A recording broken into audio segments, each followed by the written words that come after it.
Professor Nageshwar గారి మీద రాష్ట్ర వ్యాప్తంగా పెడుతున్న కేసుల మీద జాతీయ స్థాయిలో కూడా చర్చ జరుగుతుంది. కొన్ని ఇంగ్లీష్ మీడియాలు కూడా ఈ అంశం మీద ఆశ్చర్యాన్ని వ్యక్తం చేస్తూ ఉన్నాయి.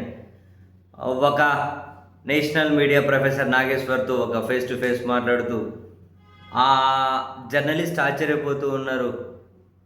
మీ మీద పెట్టిన సెక్షన్లు ఏంటో తెలుసా అని చెప్పి ఆ సెక్షన్లను చదివి మీరు చేసినటువంటి ఆ కామెంటు ఇన్ని అనర్థాలకు ఆంధ్రప్రదేశ్లో దారితీస్తుందని చెప్పి ఇన్ని సెక్షన్లు పెట్టారా అంటే ఇది ఖచ్చితంగా వేధించడం కోసం పెట్టిన సెక్షన్లు లాగే ఉన్నాయి.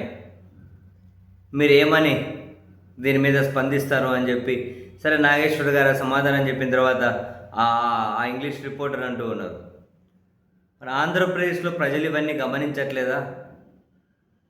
మరి అటువంటప్పుడు ప్రభుత్వం ఇంత అప్రజాస్వామికంగా వ్యవహరిస్తే ప్రజలు ఎలా ఓట్లు వేస్తారు? మరి ప్రజల ఓట్లు వేయించుకోవడం కోసం వాళ్ళకి ప్రభుత్వం దగ్గర ఏమైనా, ప్రభుత్వం నడుపుతున్న పార్టీల దగ్గర ఏమైనా ప్లాన్ బి ఉందా అని చెప్పి ఆమె అంటూ ఉన్నారు. ఓట్లు వేయించుకోవడం కోసం ప్లాన్ బి ఉందా? ప్రజలను డైవర్ట్ చేయడం కోసం ప్లాన్ బి ఉందా? లేకపోతే ఇంకొక రూపంలో ఏమైనా ప్లాన్ బి ఉందా తెలియదు. కానీ ఆంధ్రప్రదేశ్లో ఇటువంటివి ఎన్నో చూశాం కదా. పొన్నూరు మామేలపల్లి దగ్గర రైతులను పరామర్శించడం కోసం ఒక విపక్ష పార్టీగా వైసీపీ నేతలు వెళ్తూ ఉంటేనే ఎంత దారుణాతి దారుణంగా, అమానవీయంగా, అప్రజాస్వామికంగా పోలీసులు వ్యవహరిస్తున్నారు. వేల మంది మీద కేసులు.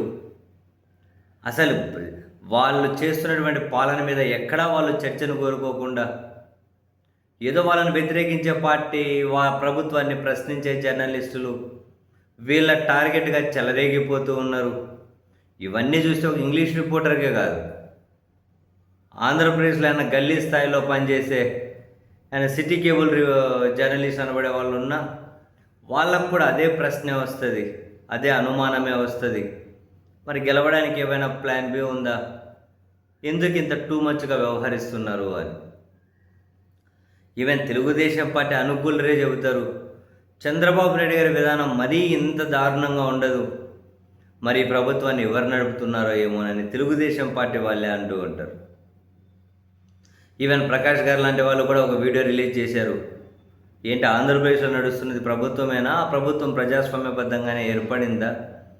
ఇంత నియంతల మైండ్ సెట్ ఏంటి అని. సో జాతీయ వ్యాప్తంగా సరే ప్రొఫెసర్ నాగేశ్వర్ గారు అందరికీ తెలిసిన వ్యక్తి కాబట్టి నేషనల్ వైడ్ డిస్కషన్కి కారణమైంది. ఆయన మీదనే కాదు, కొన్ని వేల మంది మీద అటువంటి కేసులు చుక్కలు చూపెడుతూ ఉన్నారు వ్యవస్థలను అడ్డు పెట్టుకొని. మరి ఎవరికైనా వచ్చే ప్రశ్నే, ఎవరికైనా వచ్చే అనుమానమే. మరి ప్రజలు గమనించరా? లేకుంటే చైతన్యం లేని ప్రజల మీదనే ప్రభుత్వం నడుపుతున్న పార్టీలు నమ్మకం పెట్టుకున్నాయా? ఎన్నికలు వచ్చేసరికి జనాలను డైవర్ట్ చేసి మాయ చేసేయచ్చు అని చెప్పే ప్లాన్ బి ఉందా? లేకపోతే ఇంకేదైనా కనిపించని ప్లాన్ బి ఉందా? తెలియదు. అసలు ఈ కేసులు ఏంటివి? నోరు తెరిచి ఏదేదో ఏం మాట్లాడుకున్నా కానీ ఏదైనా కమెంట్ చేసిన ఇంతగానం కేసులు ఏంటి?